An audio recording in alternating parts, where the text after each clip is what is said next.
I am worth $400 million.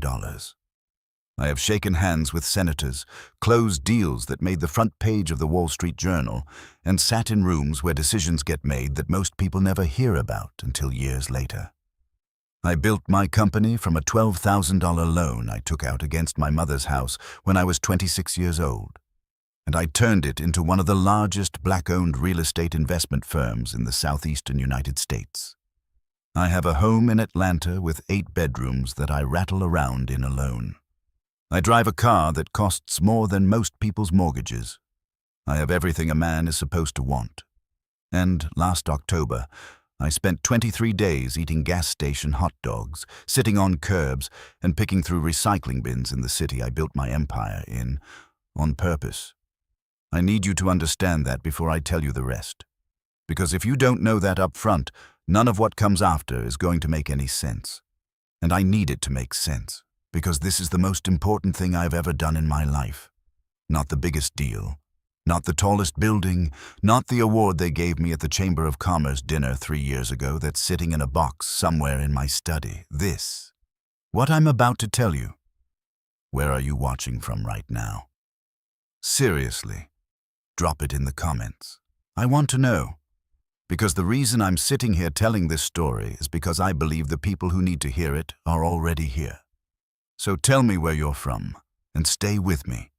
This one's going to take a minute. My wife's name was Diane. I want you to know her name before I say anything else, because everything that happened, every single decision I made last October, runs back to her, like a river runs back to its source. You can't understand what I did without understanding who she was. And who she was the kind of woman who made you want to be better just by being in the same room with her. We met when we were both 22. I was nobody. I had a second-hand blazer I wore to job interviews and a car with a busted AC in Atlanta, Georgia, which, if you know anything about Atlanta summers, is basically a form of suffering. Diane was finishing her nursing degree. She had this laugh, loud, unself-conscious, the kind of laugh that makes strangers smile without knowing why. I asked her out 3 times before she said yes. On our first date, I took her to a place that I thought was nice enough, and the whole time I was terrified she'd realize I had exactly $47 in my checking account. She paid the tip, not because she knew, just because she wanted to. That was Diane. We were married for 29 years. We built everything together, the company, the house, the life, and we built Damon. Damon came into the world loud and fighting, the same way he came into every room for the next 34 years. He is the best thing I have ever had a hand in making. He became an architect, not because I pushed him toward it, but because he used to spend hours as a kid drawing buildings on whatever paper he could find. Napkins, the backs of envelopes, the inside covers of library books, which got us a very uncomfortable phone call from his 5th-grade teacher. He grew up knowing he had my last name and my resources behind him, and he still worked like he had to prove something to somebody. That was Diane in him. She always said the worst thing you can do for a child is remove all the friction from their life. She was right about most things. She died 6 years ago, pancreatic cancer. 11 months from diagnosis to the end, which is how that particular disease tends to work. It doesn't give you a lot of time to say what you need to say, and it takes everything. I was with her on the last night. Damon flew in from New York, and we sat on either side of that hospital bed like we were bookends holding up something that was already falling. At some point in those final hours, when Damon had stepped out to get coffee and it was just the 2 of us, Diane looked at me with those eyes that still, even then, even worn down to almost nothing, looked exactly like the woman I had fallen in love with at 22. She said, "Marcus." I said, "I'm here." She said, "Don't let Damon marry money. Let him marry character." I didn't say anything. I just held her hand tighter. "Promise me," she said. I promised. She died 4 days later. I have held on to that promise every day since. I carried it quietly, the way you carry something fragile. Carefully, with both hands, always aware of it. I watched Damon date over those 6 years. A woman in New York who was brilliant but unkind in small ways that added up. A woman in Atlanta who was sweet but wanted a version of Damon that had nothing to do with who he actually was. He was never with anyone long enough to worry too much. And then, about a year ago, he told me about Brielle. Her full name was Brielle Tanner. Old Connecticut money. The kind that's been sitting in the same family for 3 generations and has made everyone in that family forget what it was like to earn it. Her father was a private equity partner. Her mother sat on the boards of 4 different cultural institutions. She had the accent and the posture and the wardrobe that comes with a certain kind of upbringing. And when Damon first brought her to meet me at my home in Atlanta, she walked in like she was doing the house a favor. I want to be fair. She was not a villain in the way you see in movies. She was not obvious about it. She said the right things at dinner.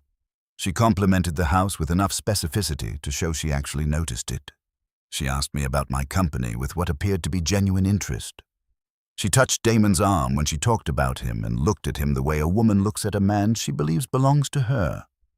But there are things you notice. Small things. The way she handed her coat to my housekeeper, Dolores, without looking at her. Not impolitely. Just absently, the way you hand something to furniture. The way she laughed at something her mother said on the phone later that evening, and I caught 2 words clearly, "these people," before she walked out of earshot. The way, at a dinner we had together the following month at a restaurant downtown, a man asked for change outside when we were leaving. He was older, black, a veteran's cap on his head, and he asked quietly, not aggressively. Brielle looked at him like he had materialized out of thin air, and she was waiting for him to dematerialize again. She didn't say anything rude. She just waited, until he looked away first. Damon gave the man $20. I noticed that too. I turned Diane's promise over in my mind for weeks after that. I talked to Raymond Cole, who has been my assistant and my most trusted person for 15 years. The only man I have ever told the full, unvarnished truth of my business to, and I told him what I was thinking. He looked at me across his desk like I had asked him to help me fake my own death. "You want to dress up as a homeless man," he said, "and walk around the city. I want to know what Brielle Tanner does when she thinks no one is watching. Marcus, there's someone else too," I said. "Someone I want to observe. I had heard about Sophie Harlow the way you hear about things that don't seem important at the time. Damon mentioned her in passing maybe 3 or 4 times over the course of a year. She worked in his architecture firm as an administrative coordinator before transitioning to part-time nursing shifts at Grady Memorial. She'd been going back to school, apparently, finishing up certifications. Once, when I called Damon at the office, and he was in a meeting and she answered, she said, "Mr. Whitfield, I'll let him know you called, and, I hope you're doing well, sir." Just like that. Not reading from a script, just a person talking to another person. Damon mentioned her again once when I asked him how things were at the office. He smiled in a way he didn't seem aware of and said, "She's just, you know. She's the kind of person who remembers your coffee order on a bad day." Then he moved on to something else. But I filed it away. I've been in business long enough to know that the things people mention without trying to are usually the truest things they know. Damon might propose to Brielle, I told Ray. He hasn't said it yet, but I can see it, and I made a promise to his mother. Ray was quiet for a long moment. He is not a man who speaks quickly, and I have learned over 15 years that when he goes quiet, he is choosing his words the same way a surgeon chooses an instrument. Carefully, because the stakes are high. "What you're describing," he said finally, "is deceptive. Yes, it could blow up the relationship between you and Damon if he finds out." "I know, and you're going to do it anyway." I thought about Diane's hand in mine. The way her voice sounded on that last night, thin, already leaving, but still so completely her. My wife didn't survive 30 years of this family, so our son could spend his life with someone who only loves him when the lights are on, I said. I need to know who Brielle Tanner is when nobody's watching. And I need to know who Sophie Harlow is for the same reason. Not to play God, just to see. Ray looked at me for a long time. Then he sighed the sigh of a man who has made his peace with something against his better judgment. "I'm not helping you pick the wardrobe," he said. "I don't need your help with the wardrobe," I said. "I grew up in Mechanicsville. For those of you who don't know Atlanta, that's not the part of the city that makes the travel magazines. I grew up in a neighborhood where you learned early that your presence in certain spaces was conditional, where you understood, in the way children understand things without being told directly, that the world had decided something about you before you opened your mouth. I worked my way out of that. I built something. I became the kind of man that got ushered to the front of the room instead of the back. But I never forgot what the back of the room felt like. I never forgot what it felt like to be looked through. I went to a Goodwill on the west side of the city on a Tuesday morning in early October. I bought a pair of canvas work pants, a faded gray thermal shirt, a jacket that had been olive green once and was now the color of something that had given up, and a pair of boots that were one bad puddle away from uselessness. I bought a wool cap. I left my watch at home for the first time in 20 years. I left my phone. Ray had a burner ready for me, an old flip phone with his number and one other. I did not shave for 4 days before I started. Ray drove me to the first location and pulled over on a side street 6 blocks from downtown.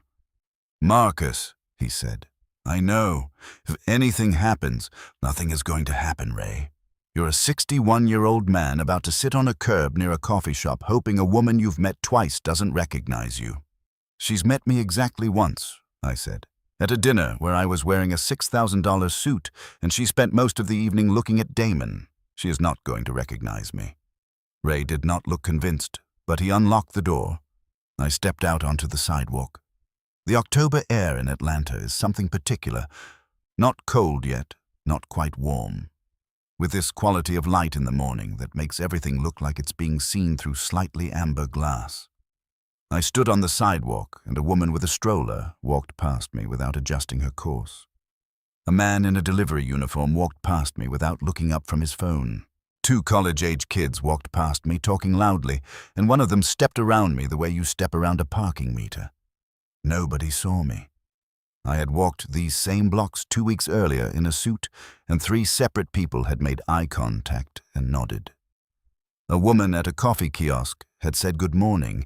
A man had held a door. Now I was invisible. I had known intellectually that this was how it worked. I had seen it happen to other people my entire life. I had experienced versions of it when I was young and broke and didn't know yet what I was going to build. But there is a difference between knowing something and standing inside it at 61 years old after 30 years of being Marcus Whitfield of Whitfield Capital Group. That difference landed on me like something physical.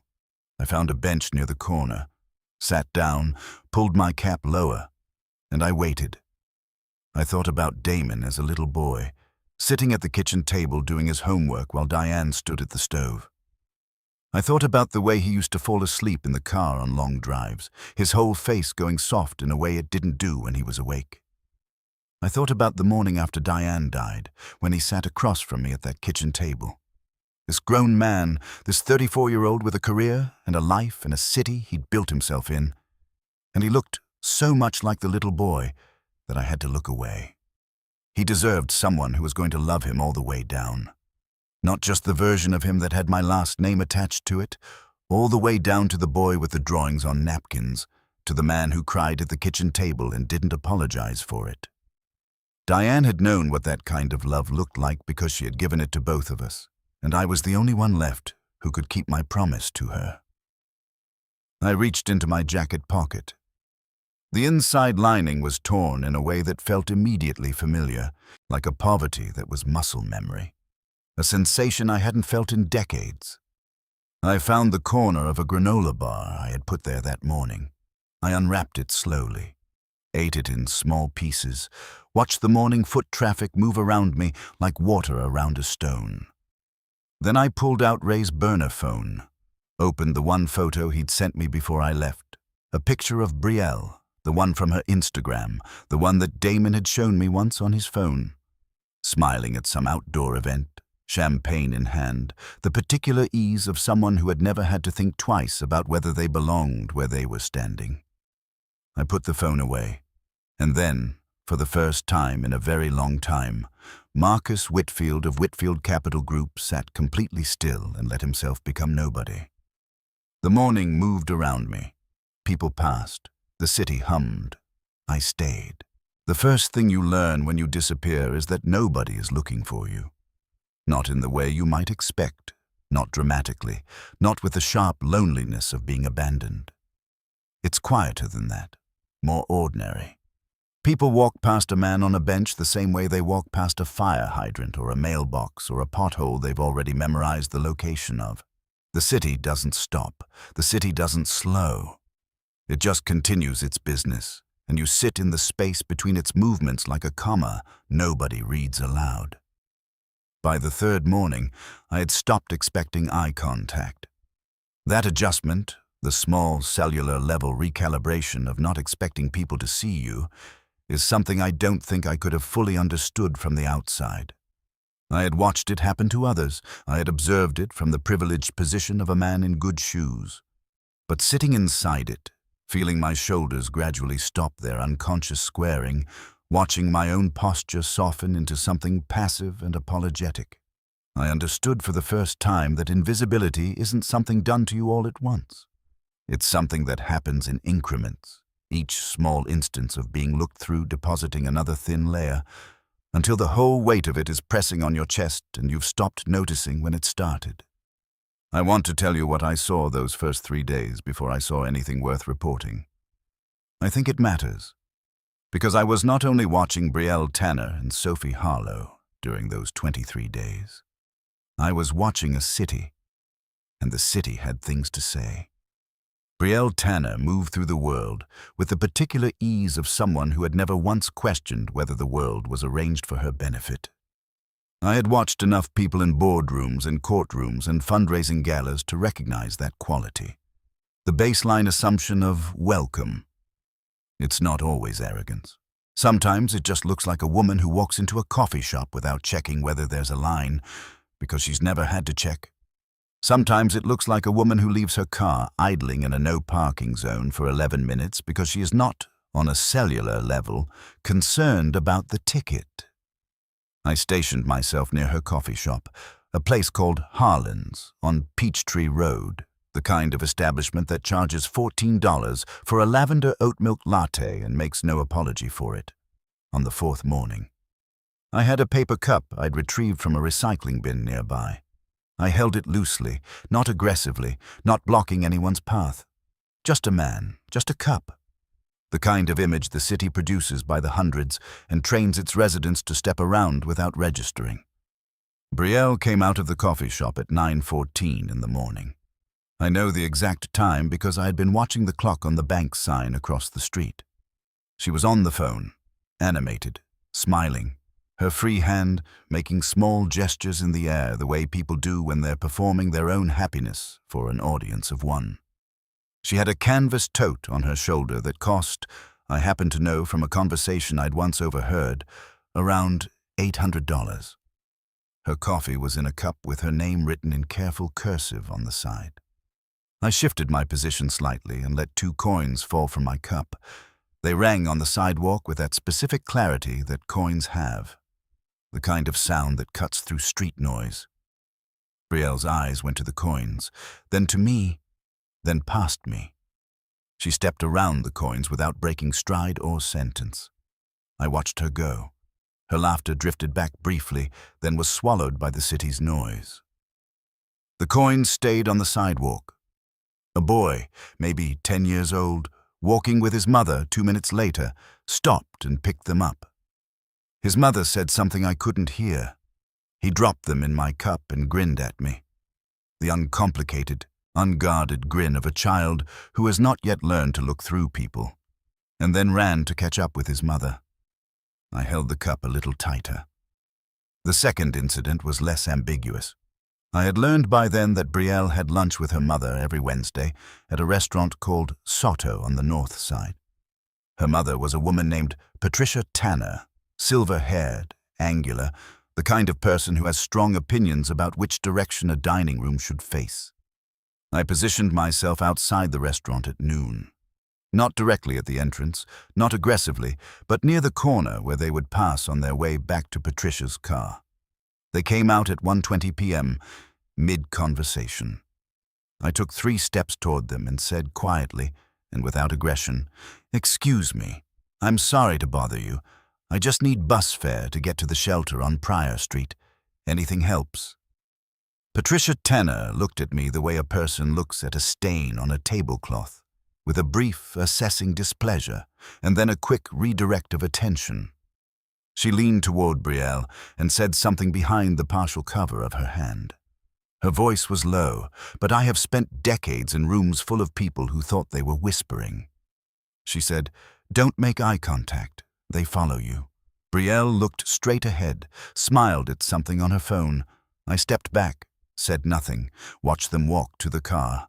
That night, I sat in the back of the van Ray had arranged for me, parked in a lot near the belt line, heat running low, a fast food bag on the passenger seat. And I turned that moment over in my mind with the kind of slow, deliberate attention I usually reserve for contracts I'm not sure about. I tried to be fair. I tried to run it against every other possible interpretation. Maybe Brielle had just been following her mother's lead. Maybe she was distracted. Maybe it was not, individually, a damning moment.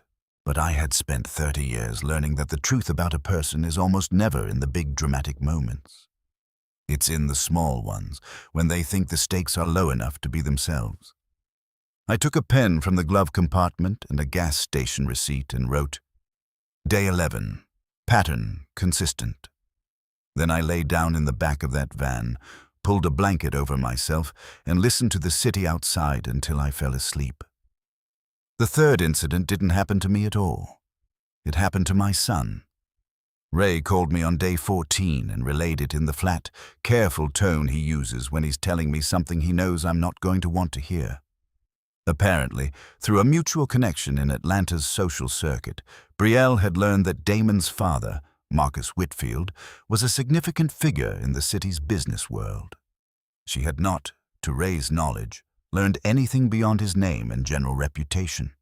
She had never seen a recent photo. She had met me exactly once at a dinner where, as I mentioned, I was wearing a suit that cost more than many people's car payments, and I had a beard then that I've since grown out differently.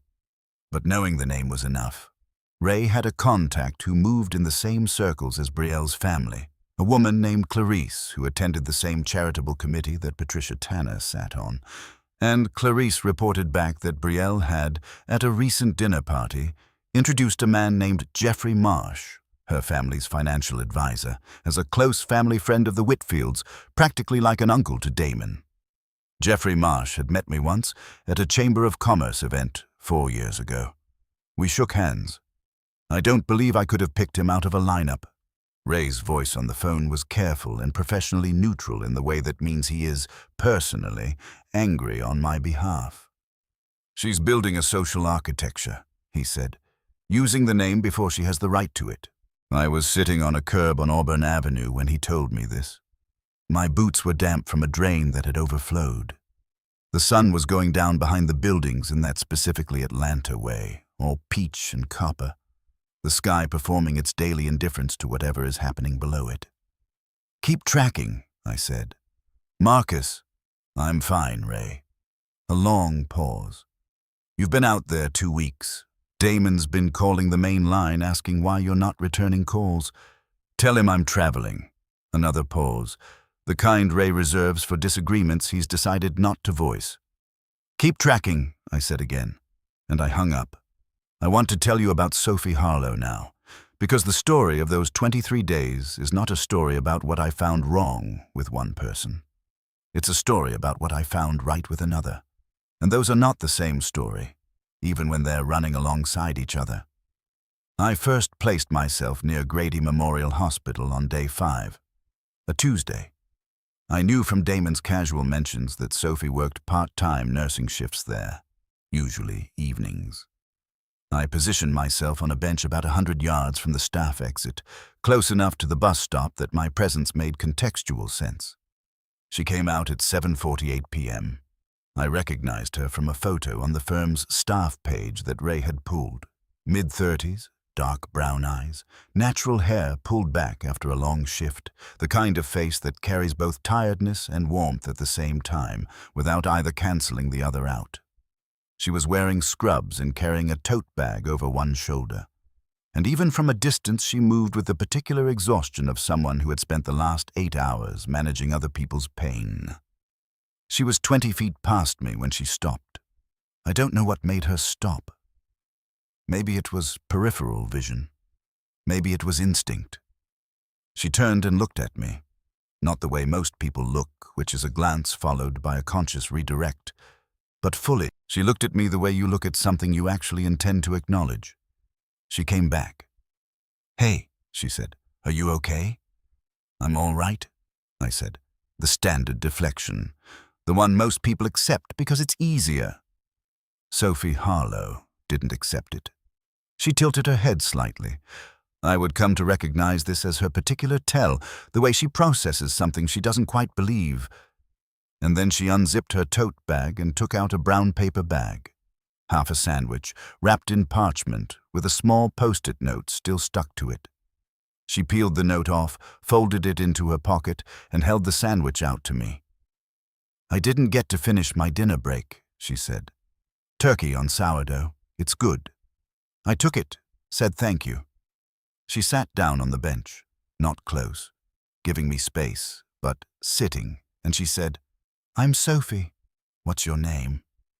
Nobody had asked me my name in 5 days. "Marcus," I said. She said, "Mr. Marcus." Just like that, the same natural formality she'd used on the phone when she'd answered Damon's line. Like respect was simply her default. "Have you got somewhere warm tonight, Mr. Marcus?" I told her I had a place. She looked at me the same way she'd looked before. That slight tilt, that quiet assessment. And I had the unsettling experience of feeling for the first time since I'd put on the disguise like someone was actually seeing me. Not the suit I usually wore, not the reputation or the name or the net worth. Just a man on a bench at the end of the day. She didn't give me money, didn't perform generosity. She just sat for about 2 minutes, finished what appeared to be a bottle of water from her bag, and then stood up and said, "I hope tomorrow's easier, Mr. Marcus." And she walked to the bus stop. I sat there for a long time after she left, the sandwich in my hands. I thought, Damon said she remembers coffee orders on bad days. What I was now thinking was that she probably remembered a lot of things. Quietly, without making a production of it. 9 days later, I was near her apartment complex on the east side. A modest building, clean but not upscale, the kind of building you live in when you're paying off student loans and building something. And I was moving slowly along the sidewalk near the recycling bins when I heard a window open above me. I didn't look up immediately. I'd learned by then to move at the pace of someone with nowhere to be. Unhurried, low energy, taking up as little space as possible. "Mr. Marcus," I looked up. Sophie Harlow was leaning out of a second-floor window, head tilted, a cautious but certain recognition on her face. She disappeared from the window, and 2 minutes later she was coming out the front door in sweatpants and a hoodie, carrying 2 things, a paper coffee cup and a granola bar. She handed them to me without preamble. "I saw you from upstairs," she said, as if that fully explained both her appearance and her cargo. The coffee was hot. She'd made it herself. I could tell from the slightly haphazard way the lid was sitting. She'd also brought something else, looped over her arm, and she held it out almost shyly. "It's my dad's," she said. "He passed 3 years ago. It's been in my closet. I keep meaning to donate it, and I never do." She held it out. A wool scarf, charcoal gray, worn soft by years of use. "It's cold tonight." I looked at her. I don't know what my face did in that moment. I hope it was neutral. I was working hard to keep it neutral, but something had broken loose in my chest that I was not prepared for, and I had to focus on breathing normally. "You keep it," I said. That was your father's." She pressed it gently into my hands. "He would have wanted it used," she said. She smiled. Brief, a little sad around the edges, the way smiles get when they're carrying grief alongside them. "He always said things that sit in closets don't do anybody any good." I took the scarf, said thank you, meant it with everything I had left. She stood for a moment in the evening air without her jacket, arms crossed against the cold, and said, "You take care of yourself, Mr. Marcus." Then she went back inside. I stood on that sidewalk with a dead man's scarf in my hands, and I breathed very carefully until the tightness in my chest settled into something I could manage. Overhead, I saw her window light come back on, the shadow of her movement behind the curtain, ordinary and unhurried. I put the scarf around my neck, kept walking. I need to tell you about the gala, because everything before it was a study in contrast. Quiet observations, individual moments, the slow accumulation of evidence. The gala was where both stories converged in the same room, within 20 feet of each other, and I watched both of them at once. It was a hospital fundraising event. Grady's annual benefit dinner, held at an event space downtown that had been done up in white linens and low lighting. Grady has been a public hospital serving Atlanta for over a century, which means it serves a lot of people who have nowhere else to go, which means it runs perpetually on the edge of what its funding allows, which means it needs events like this one. Sophie was there as a representative of the hospital's nursing staff. Brielle was there with Damon, who had donated to the event through his firm. I was there in my real identity. Suit. Watch returned to my wrist, shaved. A handful of the event's organizers knew me. I had donated to this hospital anonymously for 11 years, and at some point the anonymity had become a formality that everyone understood and respected. I positioned myself near the back of the room. I did not approach Damon. I watched. Brielle was in her element. The white gown, the easy movement through the room, the particular social fluency of someone who has been trained since childhood to read a party like a map.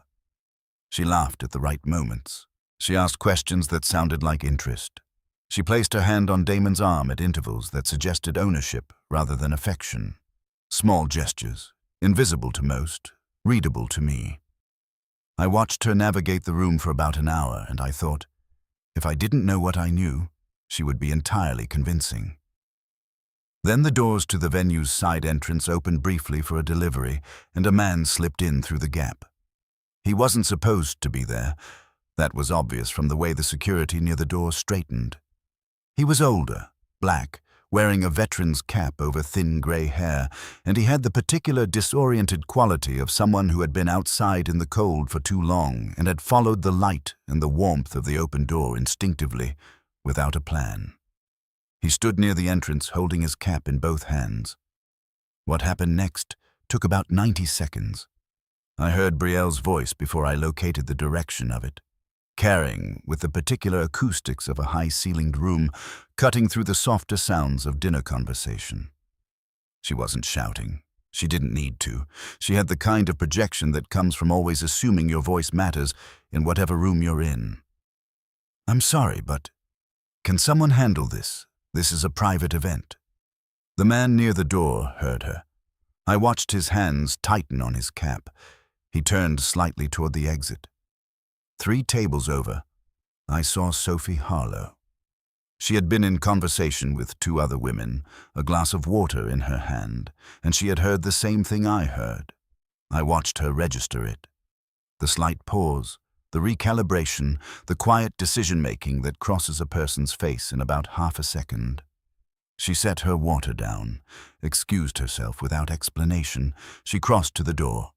Spoke to the man quietly, with her back to the room, giving him the privacy of her body as a screen.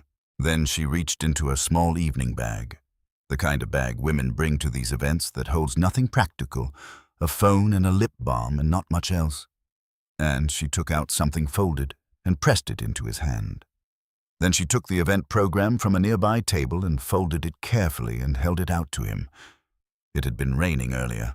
The program was thick cardstock. He took it and covered his head with it and stepped back through the door. Sophie turned back to the room, returned to her table, picked up her water, resumed the conversation exactly where she had left it, with no particular expression of virtue on her face. No performance of it, no glance around the room to see if anyone had noticed. I had noticed everything. From across the room, Damon was watching the door where the man had exited. I could see the discomfort on his face, the conflict between what he'd heard Brielle say and the instinct to say something himself played out in the few seconds between the incident and the moment it passed. He hadn't moved. He hadn't said anything. He had made the easier choice, the one that kept the evening smooth. I looked at my son and felt something complicated and specific. Not anger. Not exactly. Something closer to worry. The worry of a father who recognizes that the person he loves most is standing at the edge of a choice they don't know they're making yet.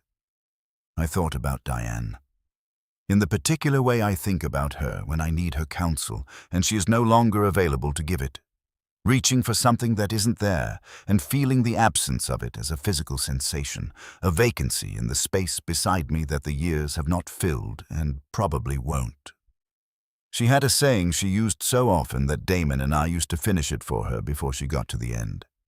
Rich people don't become mean. They just stop pretending to be kind. I had thought I understood that when she first said it. Standing in that room, watching Brielle smooth her gown and touch Damon's arm, watching Sophie's empty seat while she was at the door, I understood it differently, more completely. It wasn't a cynical observation, it was a warning, and I had been standing at the edge of that warning for 23 days, collecting evidence. My phone rang at 11:14 that night. I had not spoken to Damon directly in over 2 weeks. Ray had been managing the communications, covering my absence with the agreed-upon story about travel. When Damon's name lit up the screen, I hesitated for exactly 4 seconds. I know because I counted them before I answered. Dad.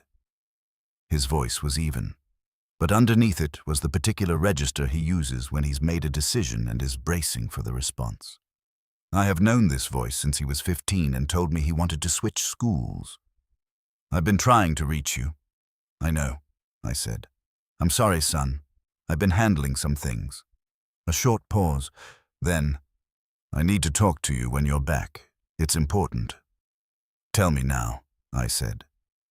Another pause, longer. The kind that precedes something that can't be taken back once it's said. I'm going to ask Brielle to marry me, he said. I've already bought the ring. The room was quiet around me. Somewhere outside, the city continued its ordinary business. Traffic, wind, the low ambient sound of 100,000 lives being lived simultaneously without any awareness of this particular moment. I sat very still, the phone against my ear, my son's voice hanging in the silence between us. Dad, he said, you still there? I'm here, I said. And I thought, 2 weeks. I need 2 more weeks. He agreed to wait. That surprised me. I had prepared for resistance, for the measured, reasonable pushback that Damon always deployed when he suspected I was operating with a hidden agenda. He had inherited that from Diane, the ability to hold his ground without raising his voice, to say no in a tone that sounded almost like a question but wasn't. What I got instead was a silence that lasted about 4 seconds, and then, okay, 2 weeks, Dad, but then we need to talk. He hung up before I could say anything else. I sat with the phone in my hand in that quiet room and tried to work out what his compliance meant. Either he trusted me in the deep, unconditional way that good sons trust their fathers even when they shouldn't, or he had a doubt of his own that he hadn't yet brought into the light, and my request had given it temporary shelter. I didn't know which. I still don't. There are things about your children that remain genuinely opaque to you, no matter how long you've known them, and that particular piece of Damon's heart in those 2 weeks is one I never fully accessed. What I know is that he waited, and I used the time. Ray handled the invitations. The dinner was framed as a family welcome.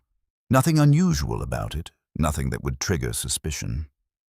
Marcus Whitfield was back from his travels and wanted to meet the woman his son was serious about in a proper setting at the family home, the kind of occasion that families like the Tanners would interpret exactly the way I needed them to, as an endorsement being extended. As Marcus Whitfield deciding, officially, that Brielle belonged in the next chapter of this family's story. Patricia Tanner, RSV, peed within 4 hours of receiving the invitation. I am told she called it a lovely gesture. Brielle told Damon she was nervous.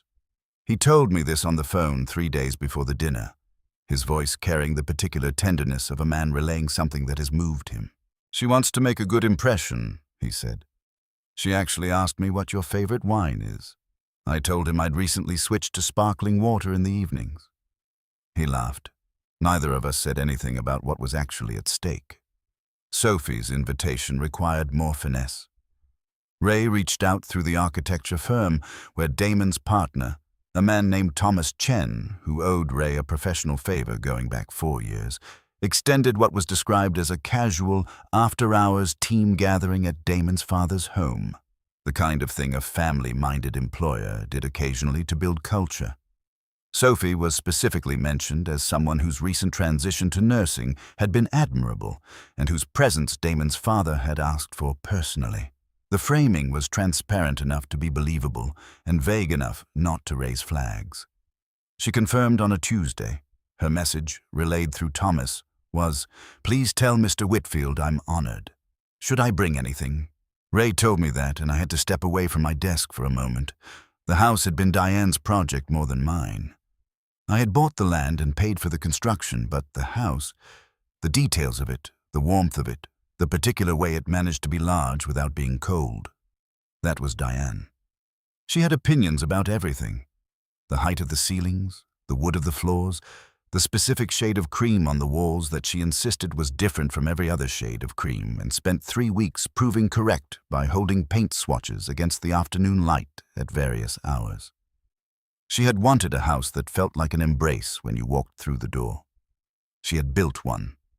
I stood in the front hallway the evening of the dinner, about 40 minutes before anyone arrived, and let myself feel the house the way I hadn't in a long time. The smell of it, wood smoke from the fireplace Ray had lit, something warm coming from the kitchen where Dolores and her daughter were working. The quality of the light from the fixtures Diane had chosen, which cast everything in a particular gold that photographers apparently called magic hour when it happened outdoors, and that I called, privately, simply Diane's light. Ray found me standing there and said nothing. He is good at recognizing the moments that don't require commentary. After a minute, I said, "Is everything in place?" "Everything is in place," he said. "The photos, on your phone, organized by date. And yes," he said. "It's in the inside pocket of your jacket." I nodded, went to check on the dining room. Brielle and her parents arrived 18 minutes early. I know this because I was watching from the study window when their car pulled through the gate, and my watch read 6:42. Dinner was called for 7. 18 minutes early is not courtesy, it's strategy. It is the arrival time of someone who wants the room before the room fills, who wants to establish position before the other players take their seats. I went downstairs. Patricia Tanner was already in my foyer when I came down, doing what she likely considered a discreet survey of the space, taking in the art on the walls, the scale of the staircase, the small and particular signals of generational wealth that a room like this broadcasts to people trained to read them. Her husband, Gerald, was the more straightforward of the two. He shook my hand firmly, made one comment about the house being beautiful, and then found the nearest corner in which to become comfortable. A man who had made peace long ago, with his wife as the operational center of their family. Brielle embraced me. It was well executed. Both arms, a brief warmth, no stiffness. She pulled back and looked at me with an expression that I can only describe as carefully constructed sincerity. The eyes doing what she had trained them to do, holding contact at the exact duration that communicates earnestness without tipping into intensity. "Mr. Whitfield," she said, "thank you for having us. This house is absolutely stunning." Diane built it, I said. Something flickered across her face. Recalibration, the split second of a person realizing they have stepped onto ground with a different texture than they expected. Then, she had extraordinary taste. She did, I said. Damon arrived with a bottle of wine and the slightly elevated energy of a man who is working hard to make sure everything goes well. He hugged me, looked at my face with the instinctive parental read that children do, scanning for information, and then released me and steered Brielle toward the living room. I watched them go. Patricia Tanner moved past me in the same direction, pausing to say something complimentary about the floral arrangement Dolores had done on the entryway table. I stayed in the hallway. Then I heard something. Not the front door. That was closed. It was voices, coming from the direction of the side corridor that ran toward the coat room. Brielle and her mother.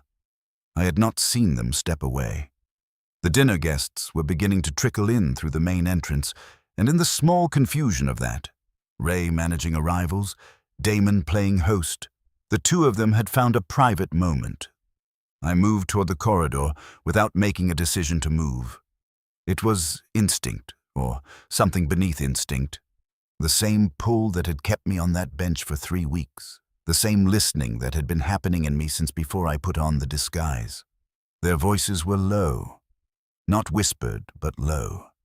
The register of women who believe they are alone and are talking the way they actually talk. Brielle's voice first. Just be warm with him tonight. He seems sentimental about the house. Patricia, obviously. Did you see the art? There are 2 pieces in that hallway that are... Brielle, quieter. Mom, focus. I just need the ring. Once we're married, his father doesn't get a vote. A pause. Patricia, make sure the old man likes you. He controls the trust, sweetheart. Tonight is not the night to be anything other than perfect. Brielle, I know that. Patricia, you know that intellectually. Make sure your face knows it too. A sound that might have been a soft laugh. Footsteps. They were coming back. I stepped back into the main hallway with 6 seconds to spare, turned toward the staircase as though I had been heading upstairs, and heard them re-enter the foyer behind me. Mr. Whitfield. Patricia's voice, warm and social. Can I say, the flowers on that table are just beautiful. I turned around, put on the face of a man who had heard nothing. Dolores has been with us 20 years, I said. She knows what this house needs better than I do. Patricia smiled. I smiled back. Inside my chest, something had gone very still, not cold. Stillness is not the same as cold. It was the stillness of a man who has just had the last ambiguity removed from a situation he'd been hoping, quietly, might still resolve differently. The last small part of me that had been willing to be wrong was finished.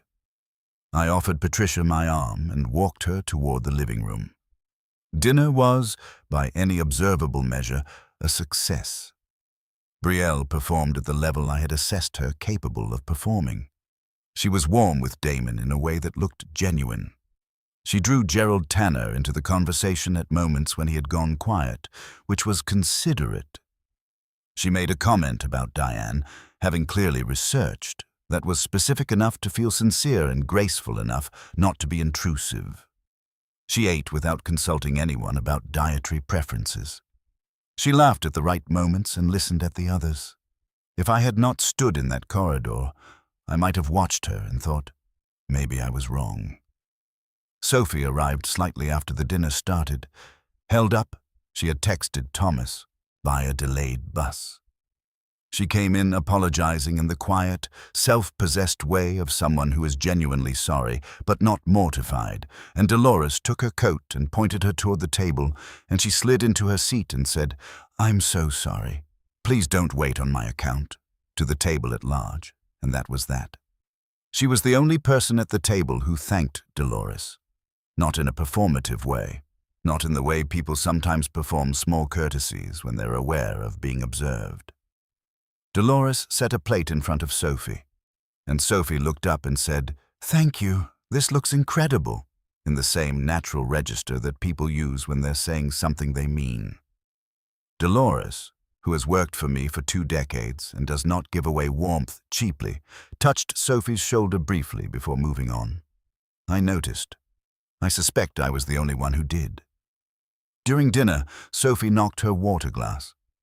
It went over with the specific inevitability of things at dinner parties.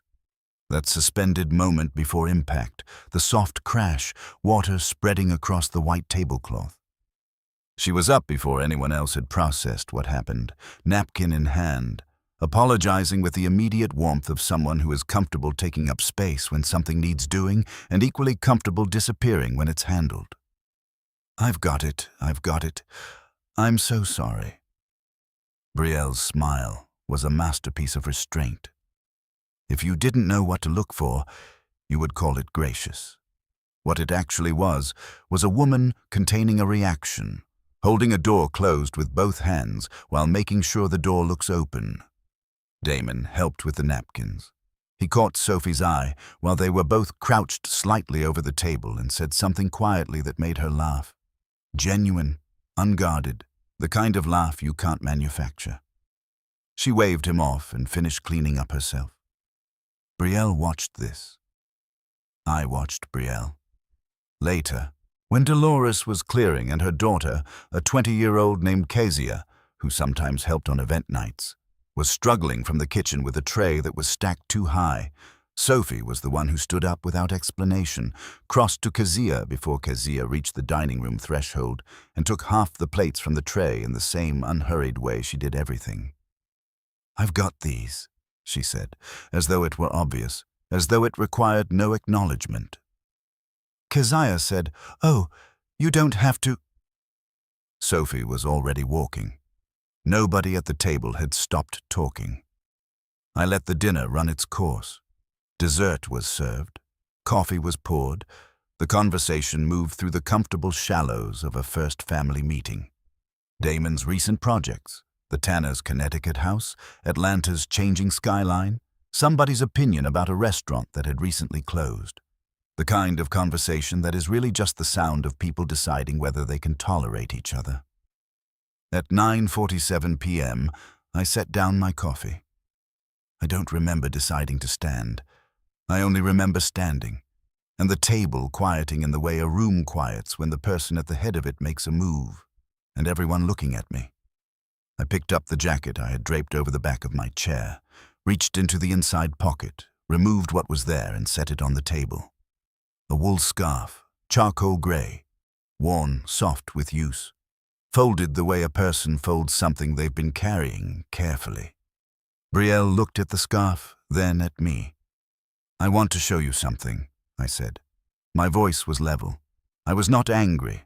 I want to be precise about that, because anger would have been easier, and easier is not always honest. What I was certain.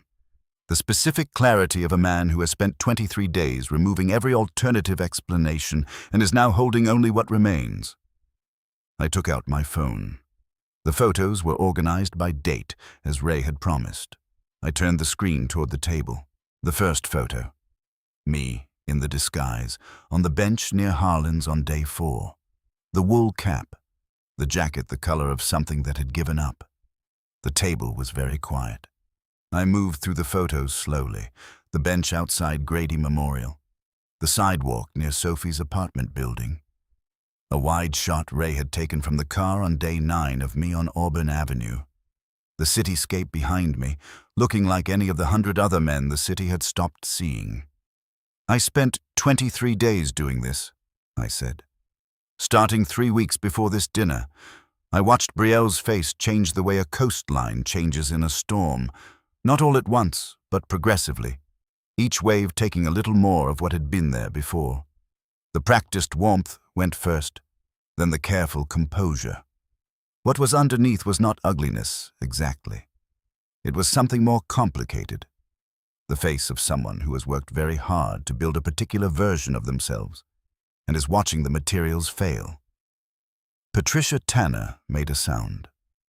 It was the beginning of a sentence that would have involved the words, "I don't understand what—" I looked at her, and she stopped. I turned back to Brielle. I did not raise my voice. Raising your voice is what you do when you need volume to substitute for certainty, and I had no shortage of certainty.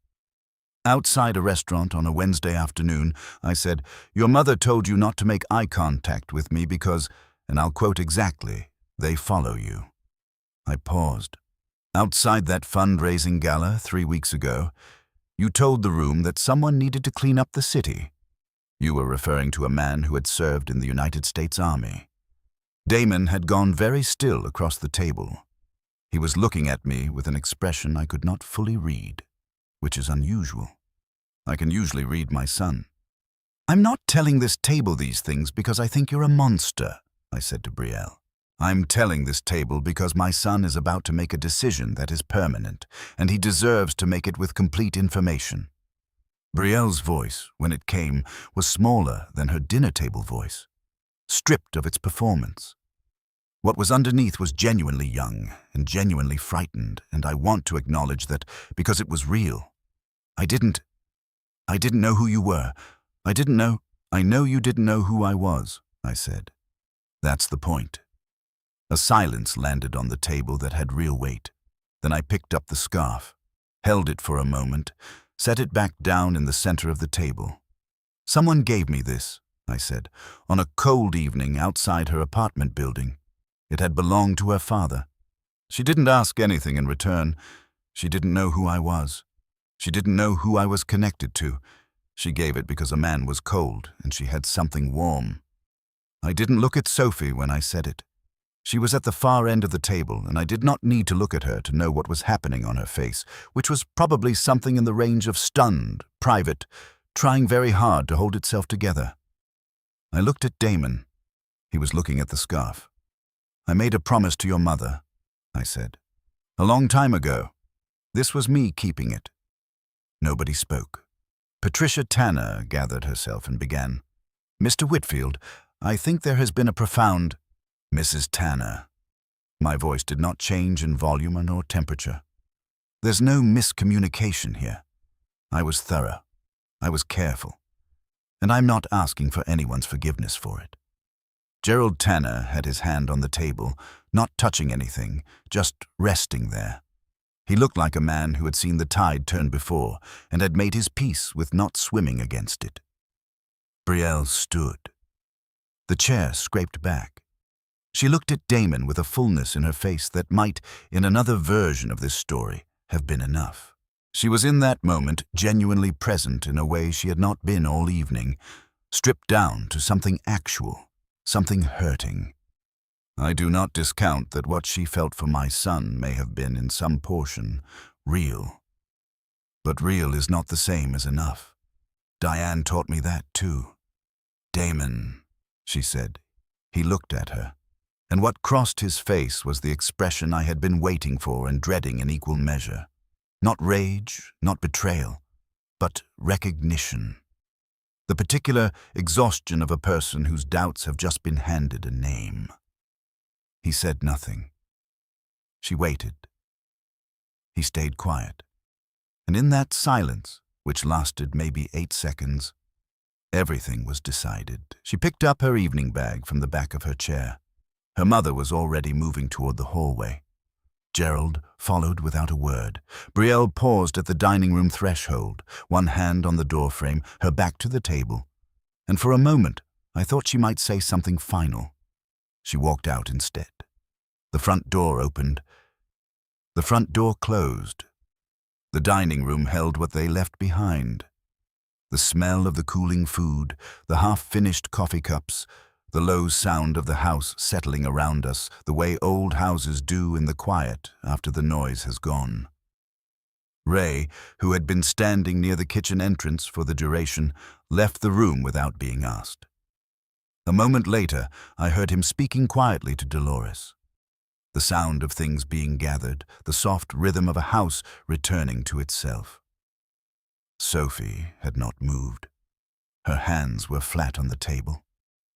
She was looking at the scarf with an expression I can only describe as the face of a person putting together a picture that is larger than they were prepared for. She looked up at me, opened her mouth slightly, closed it. I said gently, "I'll explain everything, but not tonight. Tonight I need a few minutes with my son." She nodded. One single nod. No excess, no performance, just a person who understood when a room needed to be given back to the people it belonged to. Damon had not moved or spoken. When I heard Sophie's footsteps leaving the room, I pulled out the chair beside my son and sat down. Not across from him, beside him.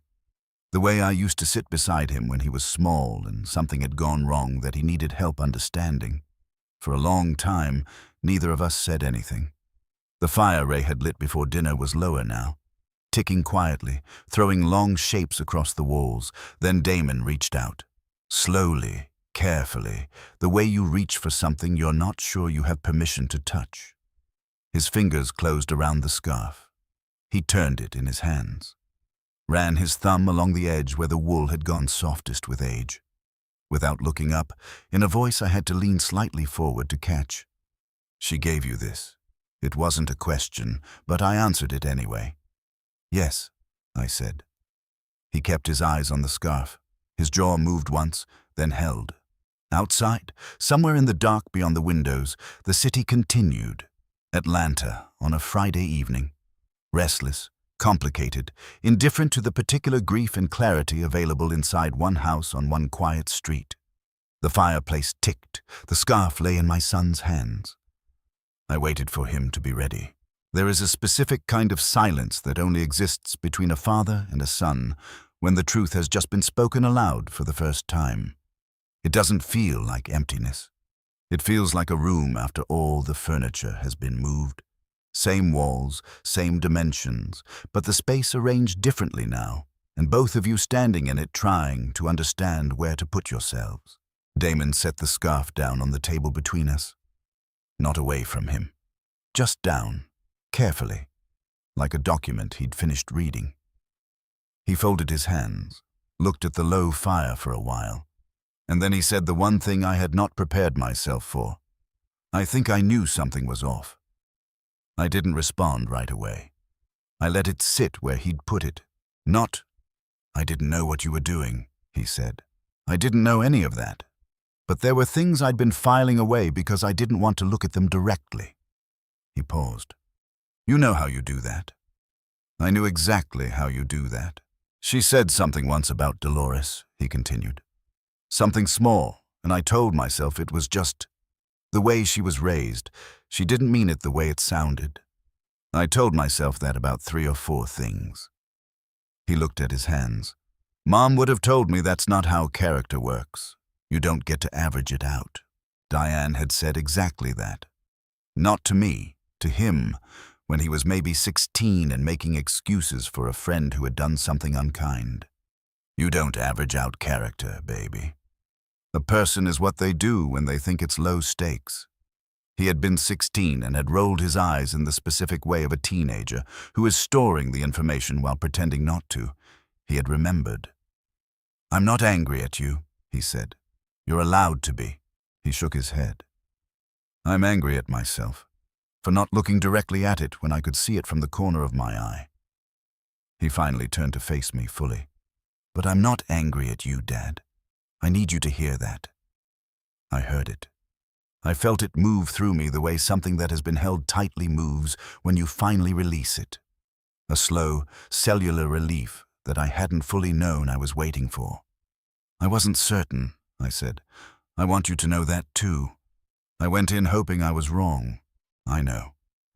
There was a part of me, right up until about 40 minutes ago, that was still willing to be wrong." He looked at me steadily. "What changed 40 minutes ago?" I told him about the corridor, about standing with my back to the wall and what I heard, and the 6 seconds I had to compose myself before Brielle Tanner complimented the flowers. By the time I finished, Damon had his elbows on the table and his face in his hands. Not crying, just holding himself still, processing. When he lifted his head, his eyes were dry but heavy, the way eyes get after a long drive at night. "She's not a bad person," he said finally. And I could hear the work in that sentence. The effort of a man who refuses to collapse into bitterness because bitterness is easier than nuance. I had raised him to resist the easy thing when the true thing was harder and more accurate. No, I agreed. She's a person who was raised a certain way and never had any reason to examine it. That's different from bad, but it's still not enough. He was quiet for a moment, then she sent me a text. I waited. While you were talking, during dinner, I felt my phone go off and I didn't check it, but afterward, on the way back from the bathroom, I looked. He rubbed the back of his neck. She said she loved me. She said she could change. I said nothing. I didn't reply, he said. He looked at me directly. I'm not going to. The fire made its small, settling sounds. Somewhere in the back of the house, I could hear the quiet movements of Dolores and Kezia finishing their work. The understated, dignified rhythm of two women who have been doing something good for a long time without needing recognition for it. Dad, Damon said. Sophie. Yes. Tell me what she was actually like. He said it carefully, separating it from everything else the evening had contained. Not as strategy, not as next steps. Just a son asking his father a specific and genuine question. Not the incidents, not the evidence. What was she actually like? I thought about it honestly. About the 2 minutes on the bench outside the hospital. The way she had sat beside a stranger in the dark without adjusting her posture or her voice. As though being present for someone cost her nothing because it came from a place that didn't know how to calculate cost. About the scarf being pressed into my hands.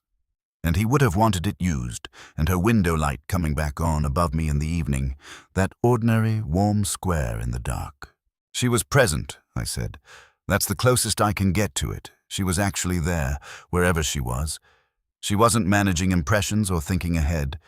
She was just there. Damon nodded slowly. You said she's on the bus line from Grady Memorial, he said. Yes. He absorbed that. She went home before everything, before you said anything at the table. She was already gone. Ray called her a car, I said. An hour ago, I asked him to. Something crossed my son's face. Brief, quiet. The look of a man registering a piece of information that shifts a small but important weight. He picked up the scarf one more time, held it lightly. Give me some time, he said. Take whatever you need. Not a lot, he said. And for the first time that evening, the line of his mouth changed. Not quite a smile, but its precursor, the expression that had preceded every smile since he was small. I think I've been wasting enough of it already. I have a study on the second floor where I do most of my real work. Not the boardroom work, the quiet work. The thinking work that happens at 3 in the morning when a problem needs to be turned over slowly until it resolves.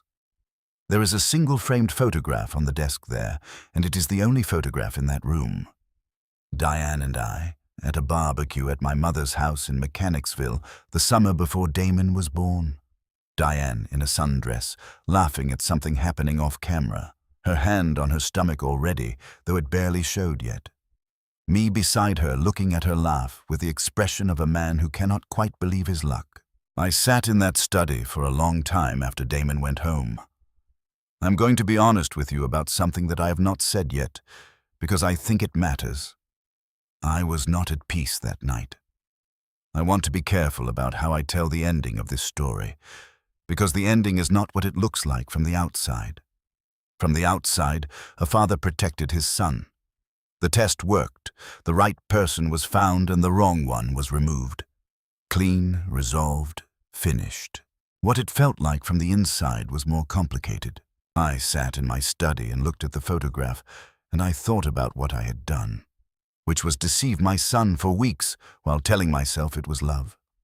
I thought about the fact that love and control can occupy the same action simultaneously, and that the distance between them is not always as clear as you'd like it to be. I thought about Brielle Tanner's face at that threshold, the genuine pain in it, whatever else was also true about her. I thought about the promise I had made to Diane, and whether she would recognize what I'd done as the keeping of it, or whether she would have found a different way entirely, a way I simply wasn't wise enough to see. I don't have a clean answer to any of that. I'm 61 years old and I have built a great deal and lost the most important thing, and I still do not have clean answers to the questions that actually matter. I just have the choices I made and the reasons I made them and the willingness to sit with both. What I know is that I kept the promise. Whether I kept it perfectly, that's between me and Diane.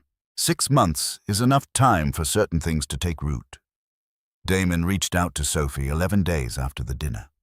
He told me this not in the way he'd reported news during those careful weeks before everything came apart, but offhandedly, the way you mention something that has already settled into being simply true. He said, I texted Sophie, asked if I could take her to coffee, told her I wanted to apologize for something I hadn't done. He paused. She said yes. What I said was, good. What I thought was something that did not have a clean translation into words. Something that was approximately, there you are. There's the right move. Their beginning was nothing like a beginning is supposed to look in stories like this one. There was no grand gesture, no dramatic declaration in a place with good lighting. There was coffee, and then there was dinner, and then there was a Sunday afternoon walk along the belt line that Damon mentioned with the same unguarded smile that had appeared on his face when he'd said she remembers your coffee order on a bad day. Almost a year ago now, when he hadn't known what he was revealing. Sophie knew by then who I was, who Damon was. Damon had told her everything because he is his mother's son. And Diane had an absolute intolerance for partial truths in relationships.